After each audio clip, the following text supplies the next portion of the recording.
All right, so as he comes back down, you'll see that the hands are kind of moving ahead of the club head, and when he gets down to the point where the shaft is parallel to the ground, the club head's kind of back behind his hands.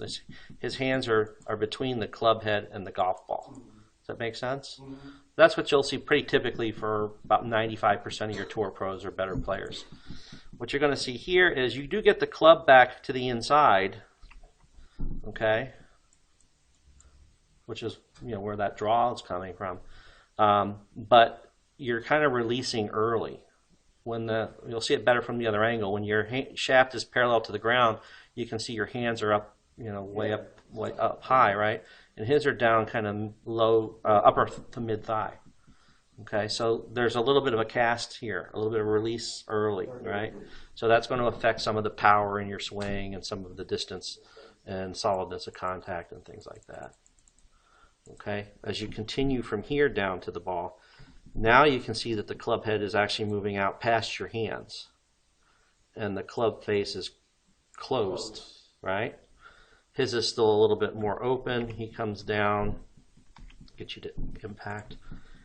Okay, you can see his club face relative to the golf ball is still kind of a little open and coming from the inside, swinging off to the right of the target slightly. Okay, what you're going to notice over on yours over here is that, let's move that back there for a second. You can see the club's closing, all right, and it's moving a little bit off to the left of the target.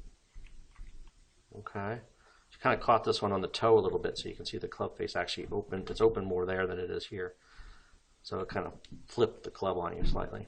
Okay, and again, the turns are lacking. Okay, so this would typically be about 44, 45 degrees.